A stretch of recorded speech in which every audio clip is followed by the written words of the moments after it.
বান্দি স্ত্রী ডাক দিয়ে কয় স্বামী আল্লাহ একটা সন্তান দিয়েছেন আমাদের এই আমানত, আল্লাহ দেওয়া সন্তান আমাদের কাছে আমানত। যতদিন আল্লাহ রাখার রাখছে আল্লাহ এখন নিয়ে গেছে দুনিয়ায়। বাচ্চাটারে আমি চাদর দিয়ে ঘুম পাড়ায় রাখছি, চির ঘুমে আমার বাচ্চা আমার মাওলা নিয়ে গেছে। কেমন স্ত্রী রে বাবা! আল্লাহর বান্দা শুনে চোখের বাড়ি চলে কয় বিবি মাওলার দেওয়া সন্তান মাওলা নিয়ে গেছে, কোনো দুঃখ নাই, তবে তোমার কাছে আমারও একটা আবদার। এত ধৈর্য ধারণকারী মহিলা আমি এতদিন দেখি নাই, তুমি এত পরিমাণ ধৈর্য ধারণ করেছো। আমার মাওলাই কোরআনে ওয়াদা করেছেন ধৈর্য ধারণকারী যারা হবে তারা বিনা হিসাবে জান্নাতে যাবে। আমি তো জান্নাতের কোনো কাজ করতে পারি নাই, তুমি ধৈর্য ধারণ করার মাধ্যমে মনে হয় জান্নাতি হয়ে গেছো। আমারে ওয়াদা দাও, আমারে মানিয়া তুমি হাসরে জান্নাতে যাইবা না। ও পর্দার আম্মা জানেরা, সন্তান আমানত, আল্লাহ পরীক্ষা নিবেন। ক্ষুধা না খাইয়া থাকিও, তারপর হারাম খাইও না। তোমার একটা নাবালেগ বাচ্চা রক্ত পবিত্র, ওরে হারাম টাকা খাওয়াইও রক্ত নাপাক বানায় না রে মা বাবারা। খবরদার, ওই বাচ্চার তো কোনো অপরাধ নাই, ওরে সুদের টাকা কেন খাওয়ান? সুদের টাকায় বাজার করে কেন বাচ্চার রক্তটারে নাপাক বানান? আপনার কি ভয় লাগে না? ওর বাচ্চার অপরাধটা কি? বাচ্চা তো নিষ্পাপ, বাচ্চা তো পবিত্র, ওর রক্ত পিওর। আপনি হারাম টাকা ঘরে ঢুকাইয়া বাচ্চার রক্তটারে নাপাক করলেন কেন? বাপ নামের কলঙ্ক। বাচ্চার কোনো দোষ আছে? ওই বাচ্চাটারে কেন হারাম খাওয়ায় রক্ত নাপাক বানাইলেন? ও তো নিষ্পাপ। ও যদি জানতো আপনি চুরি করা টাকা ঘরে নিছে, আপনার জীবনে বাবা বলে পরিচয় দিত না, জীবনে বাবা বলে পরিচয় দিত না। একটু কি লজ্জা নাই রে ও মুমিন? ক্ষুধার পরীক্ষায় পাস করার জন্য ধৈর্য ধারণ করো। মরিয়া গেলে যাব, হায়াতের মালিক আল্লাহ, রিজিকের মালিক আল্লাহ। 3 নম্বর পরীক্ষা মালের ঘাটতি। ইমাম শাফি রাহমাতুল্লাহ আলাইহি বলেন এখানে মালের ঘাটতি মানে যাকাত। যাকাত দেওয়া এটাও ইমানের পরীক্ষা। আল্লাহ মাল দিয়ে আবার ঘাটতি ঘটায় দিবেন, এটাও পরীক্ষা। কিন্তু কিয়ামতের আগে ধনী লোকেরা যাকাত দিবে না, যাকাত দেওয়াটারে জরিমানা মনে করবে।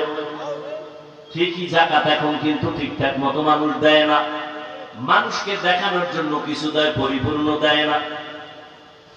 এজন্য আল্লাহ পরীক্ষা নিবেন। 4র্থ নাম্বার পরীক্ষা, জানের মাধ্যমে আল্লাহ পরীক্ষা নিবেন। মাঝে মাঝে আল্লাহ এই যে সন্তান দিয়ে নিয়ে যাবেন, একটা পরীক্ষা। অসুস্থ বানায় রাখবেন, পরীক্ষা। পাস করার জন্য লাগবে ধৈর্য। 5 নাম্বার পরীক্ষা হলো ফলের মাধ্যমে। যে ফল মানে শাফিঈ রাহমাতুল্লাহ আলাইহি বলেন সন্তান। সন্তান হলো ফল, তোমার জীবনের ফসল সন্তান। সন্তানের দ্বারা তোমার ইজ্জত রক্ষা হবে, সন্তানের মাধ্যমে তোমার সুনাম রক্ষা হবে। ওই সন্তানটারে আগে আদর্শওয়ালা বানাও। সন্তানের কারণে যেন এমন কোন কাজ সন্তানের করায় না যে মা বাবার ইজ্জত নষ্ট হয়ে যাবে। স্কুলে পড়ান, কলেজে পড়ান, ও পর্দার আড়ালের আম্মা জানেরা, বাবার তুলনায় মায়ের খেয়াল রাখা লাগবে বেশি। কারণ একটা মায়ের অবদানের কারণে সন্তান ভালো হয়, খারাপ হয়।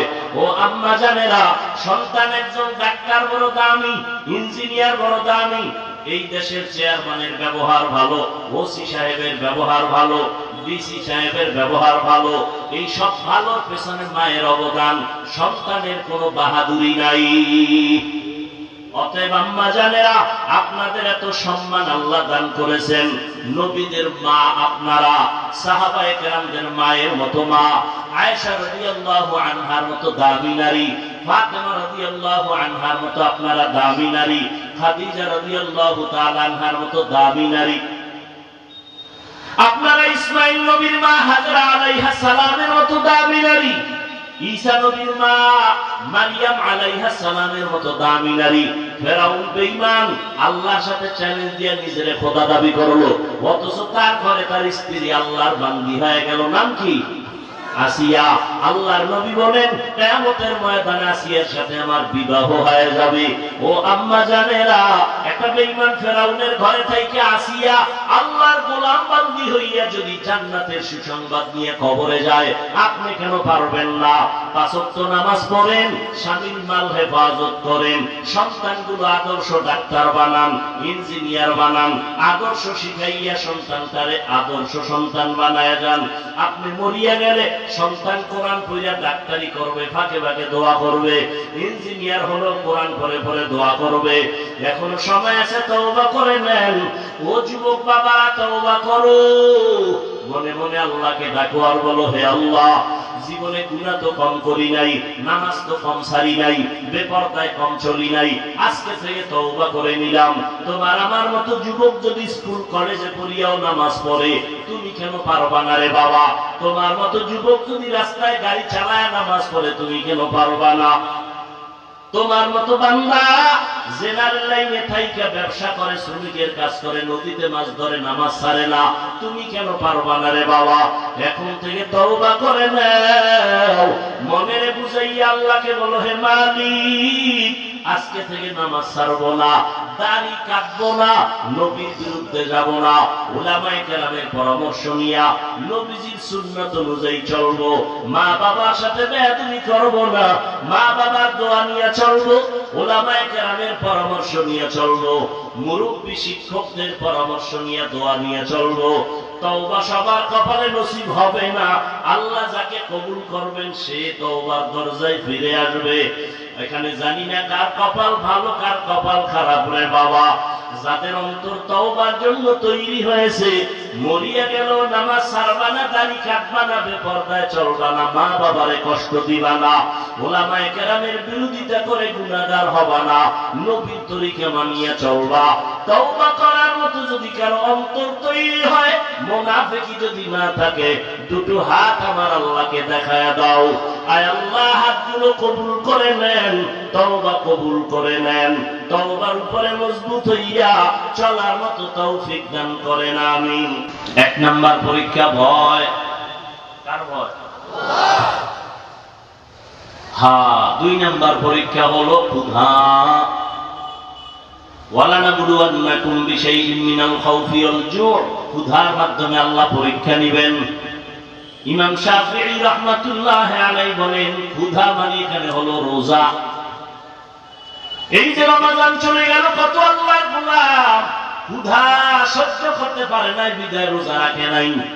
আবার মাঝে মাঝে বলছে, আমার ঘরে কি ভাতের টান আছে, আমি রোজা রাখবো কেন? বলে নাই, আমরা কি ভাতের অভাবে রোজা রাখছি? ওরে রোজা তো হিন্দুরাও রাখে, বৌদ্ধরাও রাখে, খ্রিস্টানেরাও রাখে, ইহুদিরাও রাখে, তবে ওদের নাম আলাদা, সিস্টেম আলাদা। ওরা করে না খাওয়ার সাধনা, আর আমরা মুমিন মুসলমানেরা করি না খাওয়ার মধ্য দিয়া আমার আল্লাহ পাওয়ার সাধনা। আল্লাহ ক্ষুধার দ্বারা পরীক্ষা নিবেন। অনেক মুসলমান মুমিন আছে, একটু যদি কামাই রুজিতে ঝামেলা বাইজা যায়, খানা দানা না পায়, দৌড়ায় গ্রামীণ ব্যাংকের বারান্দায়, একটু লোন দাও, সুদ দাও, না হয় জাহান্নামী হতে পারি না। মায়ের সাথে জিনার গুনাহটা তো কামাই হয় না, সুদের সাথে নামটা লেখাইয়া আম্মা জানের সাথে জিনার গুনাহটা একটু লেখাই নেই। 24 ঘন্টা সেকেন্ডে সেকেন্ডে সেকেন্ডে সেকেন্ডে ওয়ান টাইম মায়ের সাথে জিনার গুনাহ লাগা হয় যারা সুদের সাথে জড়িত। আল্লাহ কয়, রেডি থাকরে বেঈমান, আমি আল্লাহ নিজে রেডি আছি, তোর সাথে আমার যুদ্ধ হবে, রেডি থাকরে বেঈমান। ইয়া আইয়ুহাল্লাযীনা আমানুত্তাকুল্লাহ ওয়া যারু মা বাকিয়া মিনার রিবা ইন কুনতুম মুমিনিন।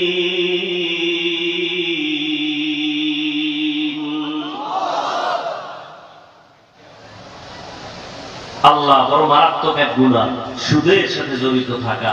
হজ কবুল হবে না, রোজা কবুল হবে না, নামাজ কবুল হবে না, জীবনে যত মোনাজাত দিবে কবুল হবে না। তওবা না করিয়া যদি মরে চিরস্থায়ী জাহান্নামী। কোরআনের আয়াত সূরা বাকারা 275 নম্বর আয়াত, 76 নম্বর আয়াত, 74 নম্বর আয়াত, পুরো পৃষ্ঠাই সুদের বয়ান। সূরা বাকারা খুলো। আমরা তো আরবি কইছি, বুঝতে খবর সমস্যা, মোবাইলে বাংলা কোরআন ডাউনলোড করে নামাও, নামায় বাকারা খুলো 275 নম্বর আয়াত। সম্মানিত সুদখোরদেরকে আল্লাহ কি সুন্দর হাদিয়া দিয়েছেন, সেখানে লেখা আছে এই বয়ান কোন জুমার ক্ষতি করলে চাকরি শেষ। বলবে সূর্য ডুবার আগে বাড়িতে ঘুরে আইও, ঠিক কি? আল্লাহ হেদায়েত দান করুন, আল্লাহ হেদায়েত দান করুন। অথচ সাহাবায়ে কেরাম, এমনকি আমার নবী, যে নবী দোয়া করলে উহুদ পাহাড় স্বর্ণ হয়ে যাইত, ওই নবী খন্দকের যুদ্ধে গর্ত খননে নিজে কাজে নামলেন। রোদের ভিতরে পাথরওয়ালা জমিন খুঁড়তেছেন, সাহাবারাও করে। কিছুক্ষণ পর কয়েকজন সাহাবা আইসা জামাটা উঠায় কয়, নবী দেখেন পেটে পাথর মানসি, খিদা সহ্য করতে পারি না, গরম। নবী কয়, তোমরা ভাবছো তোমরা কষ্ট করো, আমি মনে হয় খাইয়া খাইয়া বড় আরামে আছি। তোমরা পাথর মানছো একটা, রহমতের নবী জামা মোবারককে উঠায় খাইতে, আমি ক্ষুধা সহ্য করতে না পারিয়া তোমরা পাথর বাঁধছো পেটে একটা, আমি বলছি দুইটা। রহমতের নবী পেটে পাথর বেঁধেছেন, আর আমার মুসলমান নবীর উম্মতেরা একটু সমস্যায় পড়লে হারাম খাওয়ার জন্য দৌড়ায়। সাহাবায়ে কেরাম কত কষ্টে জীবন কাটাইছেন, তারপর হারাম খান নাই। ধৈর্য, মুসিবতের বেলায় ধৈর্য, একটু ধৈর্য ধারণ করো। ঘরের মধ্যে বাচ্চা একটা, বউ ছাড়া কেউ নেই। সাহাবী যুদ্ধের ময়দানে রওয়ানা, যুদ্ধ পরিচালনা করে গাজীর মর্যাদা নিয়ে বাড়িতে রওয়ানা। যেদিন আসবেন তার আগের রাত্রে তার সন্তান বাচ্চাটা মরে গেছে। এরে পর্দার আড়ালের আম্মা জানেরা ভালো করে শুনেন, আল্লাহ আপনাদের অনেক ধৈর্য ধারণকারীদের মধ্যে বানাইছেন, কিন্তু মাঝে মাঝে আপনারা অধৈর্য হয়ে যান। ধৈর্য ধারণ যদি কইরা স্বামীরে কন্ট্রোলে রাখতেন, কোনদিন স্বামী হারাম খাইতো না। স্বামীকে যদি বলতেন, স্বামী আমার কষ্ট জীবন ভর করবো, তারপর আমার বাচ্চারে হারাম খাওয়াইয়া রক্ত না পাক বানাবো না, কষ্ট কইরা এক বেলার খানা 6 বেলায় খাবো, তারপর সুদের সাথে যাব না। ও আম্মা জান, আপনার এই ভূমিকা যদি থাকতো, কোনো ঘরে হারাম ঢুকতো না। সাহাবী যুদ্ধ থেকে বাড়িতে আসতেছে, রাতের বেলা ঘরে আসছেন। কেমন একজন স্ত্রী, স্বামীরে কোনো পেরেশানি দেয় না। আর আমগো আম্মা জানেরা হুদা টেলিফোন কইরা স্বামীরে পেরেশানি দেয়, এই ঝামেলা সেই ঝামেলা। সাহাবীর স্ত্রী বাচ্চা হইয়া গেছে, কাপড় চাদর দিয়ে ঘুম পাড়ায় রাখছে। আল্লাহর বান্দা ঘরে আসছে, রাতে খানা দেয় ফ্রেশ হইয়া। এইবার কয়, আমার বাচ্চার খবর কি? দেখেন, স্ত্রী কয় ঘুমায়, কি কয় মরে গেছে, এটা কয় না তো, পেরেশানি, যুদ্ধ থেকে আসছে, বলে ঘুমায়। তো বাবাও চিন্তা করছে বাচ্চা ঘুমায়, আর টেনশন করে লাভ কি? খানা খায় ঘুমায় গেলেন। দোনোজন ঘুম থেকে উঠলেন, ফজরের নামাজ পড়লেন। এবার দোনোজন হাসি মুখে কথা বলতেছেন। বাচ্চা তো ঘুমায় তো চির ঘুমে আছে। স্ত্রী এইবার নামাজের পরে কয়, স্বামী একটা কথা বলতে চাই, শুনবেন নি? কয় বল। রাগ করবেন? কয় না। আপনার কাছে একজনে যদি কিছু জিনিস রাখে, আমানত রাখবেন নি? কয় রাখবো। কয় যদি সময় মতো চায় দিবেন নি? কয় দিব। দিতে গিয়ে কি মনটা খারাপ হবে নাকি? বলে হবে না। হেদায়েতের দোয়া করেন আমার নবী, রহমতের নবী।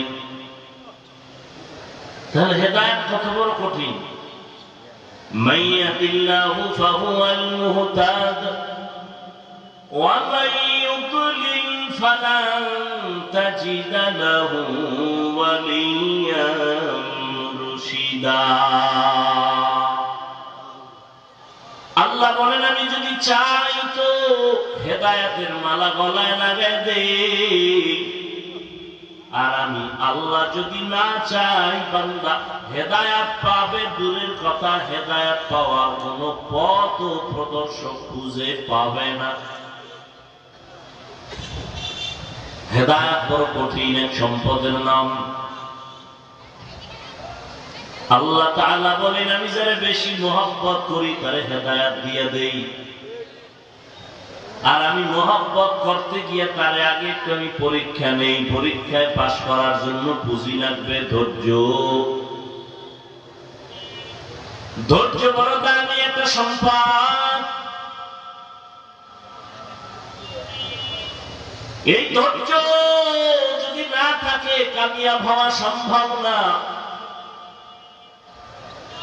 এই ধৈর্য আবার তিন প্রকার, ইবাদতের বেলায় ধৈর্য, মুসিবতের বেলায় ধৈর্য, গুনাহের বেলায় ধৈর্য। এখানে আপনারা বসে আছেন ইবাদত, বসতে গিয়ে দীর্ঘ টাইম ব্যয় করা ধৈর্য সারা সম্ভব না। নামাজে যাবেন মসজিদে আগামীকাল জুমায়, ধৈর্য না থাকলে দীর্ঘ টাইম আল্লাহর ঘরে বসে থাকা সম্ভব না। ইবাদতের বেলায় ধৈর্য, মুসিবতের বেলায় ধৈর্য। মুসিবত আসছে পাগলামি করা যাবে না। আল্লাহ দোয়া শিখিয়েছেন মুসিবত যখন আসবে তুমি দোয়া পড়িও, ইন্না লিল্লাহি ওয়া ইন্না ইলাইহি রাজিউন। দোয়া করো, নামাজ আদায় করো, আল্লাহর কাছে পানা চাও। গুনাহের বেলায় ধৈর্য ধারণ করো। ও বান্দা, ফজরের 4 রাকাত নামাজ পড়তে মাত্র 20 মিনিট সময় লাগবে। এই 20 মিনিটের ঘুম তোমার বড় আরামের ঘুম। ধৈর্যের সাথে উঠিয়া যদি তুমি 20 মিনিটের আরাম বাদ দিয়া নামাজে দাঁড়াও, নামাজ শেষ করে আবার তুমি ঘুমাও, মদিনার নবী বলেন সারা রাত্র ঘুমাইয়া যে সময় কাটাইলি এই সময়টাও নেকের পাল্লায় ওজন করা হবে। আতিনা ফি দারে দুনিয়া না হাসান, আতিনা ফি দারে উকবানা হাসান, ইয়া গিয়াসাল মুস্তাগীসিন ইহদিনা ইফতিখারা বিল উলুমে ওয়াল গিনা। हर गोरीदे नेको तू तैयार है, जो न मांगे उससे तू बेजार है। ধৈর্য বড় দামি একটা সম্পদ। আল্লাহ ধৈর্যের দ্বারা বান্দার পরীক্ষায় পাশ করাবার জন্য ব্যবস্থা করেছেন। ধৈর্য নামের পুঁজি যাদের নাই তাদের কামিয়াব হওয়ার কোন রাস্তা খোলা নাই।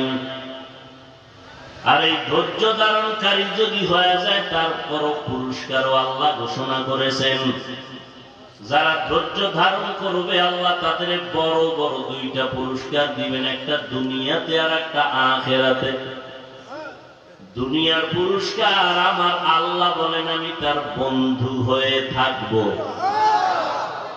يا أيها الذين آمنوا استعينوا بالصبر والصلاة إن الله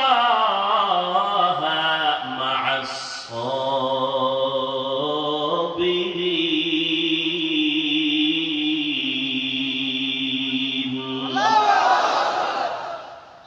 الله تعالى বলেন ও মুমিন তোমরা সবর ও সালাতের মাধ্যমে আমার সাহায্য প্রার্থনা করো। আমি আল্লাহ সবের যারা ধৈর্য ধারণকারী তাদের সঙ্গী হয়ে থাকি। এটা হলো বড় পুরস্কার। আল্লাহ যদি বন্ধু হয়ে যায় কোনো টেনশন আছে? মান কানা লিল্লাহ কানাল্লাহু লাহ। যেই ব্যক্তি আল্লাহর হয়ে যাবে সারা জগৎ তার গোলাম হয়ে যাবে। قال النبي صلى الله عليه وآله وسلم الدنيا خلقت لكم وأنكم خلقتم للآخرة। মদিনার নবী বলেন, ও দুনিয়ার উম্মতেরা, আল্লাহ দুনিয়াটা তোমাদের গোলাম বানায় দিয়েছেন। দুনিয়া সব তোমার আমার গোলাম, তুমি আমি হলাম আল্লাহর গোলাম। টাকা পয়সা কার গোলাম?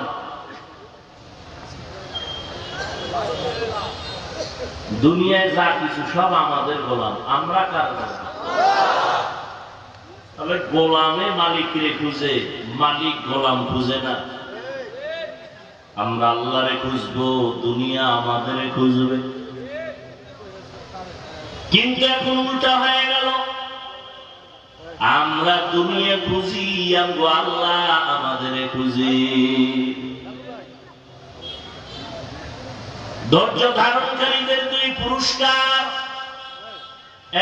এক নম্বর পুরস্কার, আল্লাহ তার বন্ধু হয়ে থাকবেন। দ্বিতীয় পুরস্কার, আল্লাহ পরকালে দান করবেন। ইন্নামা ইউওয়াফাস সাবিরুনা আজরাহুম, ইন্নামা ইউওয়াফাস সাবিরুনা আজরাহুম বিগাইরি হিসাব। ধৈর্য ধারণকারীদের পরকালের বড় পুরস্কার, বিনা হিসাবে জান্নাত। আরো আস্তে করে বলবে, ইনশাআল্লাহ জান্নাত পেতে চাইতো? হিসাব দিয়া না হিসাব ছাড়া? হিসাব ছাড়া। ধৈর্য ধারণ করো, ধৈর্য ধারণ করলে আল্লাহ আখিরাতে পুরস্কার দিবেন, বিনা হিসাবে জান্নাত পেয়ে যাবে। এরে নবীর আশিক উম্মতের দল, ধৈর্য ধারণকারীদের জন্য সুসংবাদ, বিনা হিসাবে জান্নাত। আর আল্লাহ পাঁচটা জিনিসের দ্বারা দুনিয়াতে পরীক্ষা নিবেন। এই পরীক্ষায় পাশ করার জন্য লাগবে তোমার আমার ধৈর্য। ধৈর্য না থাকলে আপনার আমার নবীও পাশ করতে পারতেন না। এজন্য আমার আল্লাহ বার বার ধৈর্যের বয়ান করেন। ইয়া আইয়ুহাল্লাযীনা আমানু ইসবিরু ওয়া সাবিরু ওয়া রাবিতু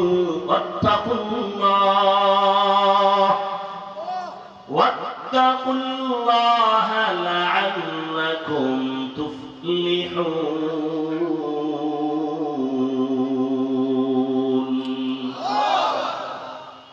ধৈর্য ধারণ করো, ধৈর্যের উপরে মজবুতি অর্জন করো। ধৈর্য ধারণ করা এক জিনিস, এর মধ্যে মজবুত হয়ে থাকা আর এক জিনিস। ধৈর্যের সবক আল্লাহ দিলেন, ওয়াল আসর ইন্নাল ইনসানা লাফি খুসর ইল্লাল্লাযীনা আমানু ওয়া আমিলুস সালিহাত ওয়া তাওয়াসাউ বিল হাক্কি ওয়া তাওয়াসাউ বিস সাবর।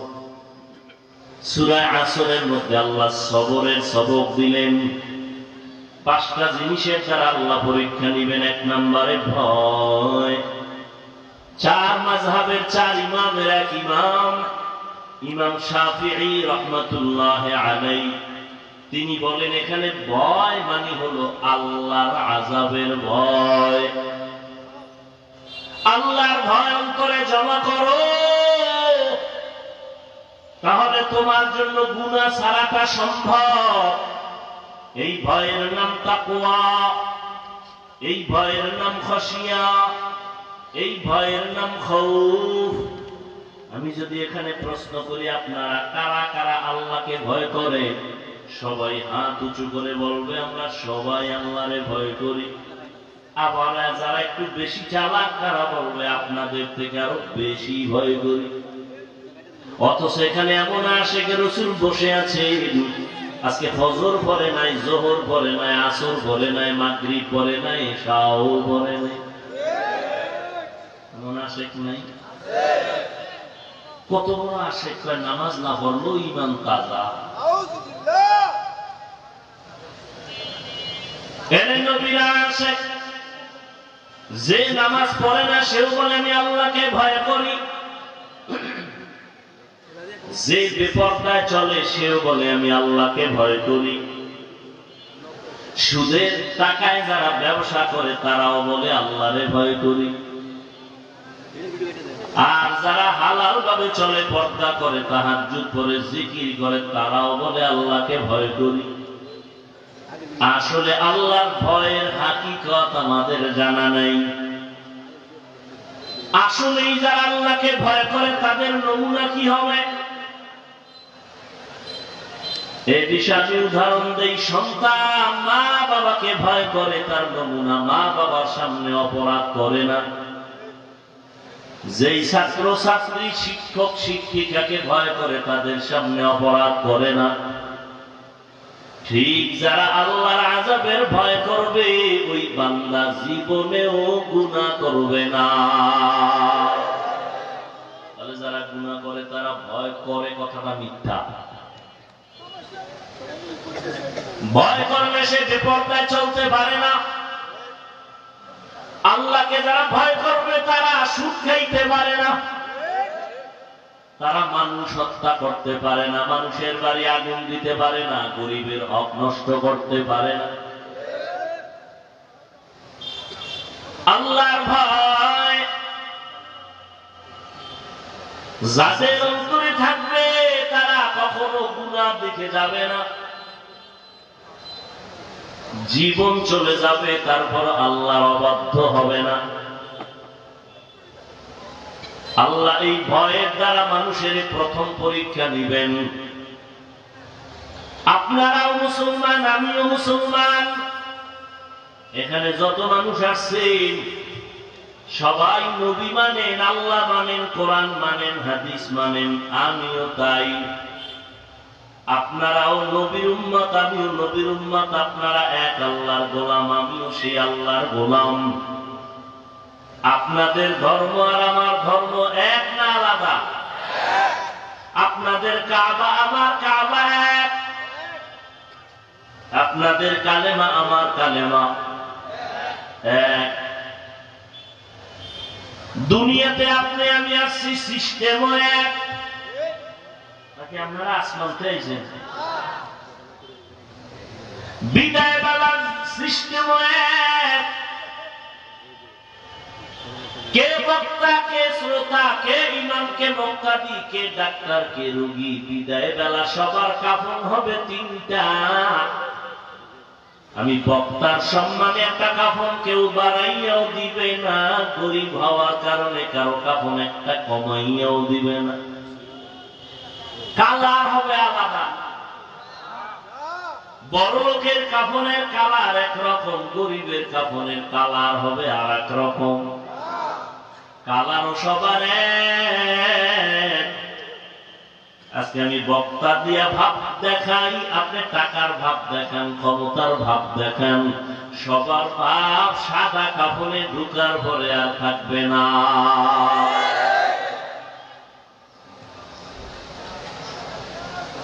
যেই কবরে আপনাকে আমাকে রাখবে সে কবরের সাইজও এক। নাকি আব্বা আম্মাটা একটু বড় হবে? সবে কবরে রেখে বিদায়ের পর সবার কবরে প্রশ্ন হবে তিনটা, তাও এক। নাকি হুজুরদের প্রশ্ন একটু আলাদা হবে? সবার প্রশ্ন তিনটা এক। আমাকে যেই প্রশ্ন করবে আপনাদেরও সেই প্রশ্ন করবে, বেঈমানেরও সেই প্রশ্ন করবে। তিনটা, রবের পরিচয় দাও, ধর্মের পরিচয় দাও, রাহমাতুল লিল আলামিনের পরিচয় দাও। এই তিনটা প্রশ্ন সবার বেলায় এক। জবাব শুধু হুজুরেরা দিতে পারবে। কি গ্যারান্টি আছে? কোনো গ্যারান্টি নাই। যদি থাকবে কিন্তু জান্নাতের টিকিট হাতের মধ্যে পাইয়া সাহাবায়ে কেরাম জীবনভর কান্না করতেন না। আবু বকরের মতো সাহাবীর কান্নার আওয়াজ, ওমর ফারুকের কান্নার আওয়াজ, ও যুবক আমিও তোমার মতো যুবক, তোমার আমার আল্লাহ এক, কোরআন এক, কাবা এক, ধর্ম এক, কালেমা এক, তোমাকে আমার আজকে বয়ান করতে হবে কেন? আজকে তো বয়ান করব উত্তরবঙ্গে পঞ্চগড় ঠাকুরগা গিয়া, কারণ সেখানে টাকা দিয়ে দিয়ে মুসলমানের একটা দিয়ে নিবা না। এই বেটা সত্য কথা স্বীকার করতে বলছি না, বাপ দেখাও বয়ে বয়ে। আজকে বয়ান করা দরকার চট্টগ্রাম হিল ট্যাক্সে, কারণ ওখানে খ্রিস্টান মিশনারিরা মুসলমানের টাকা দিয়া খ্রিস্টান বানায়।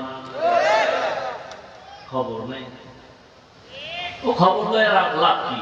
ও কি খ্রিস্টানের লাইনে কম দৌড়ায়?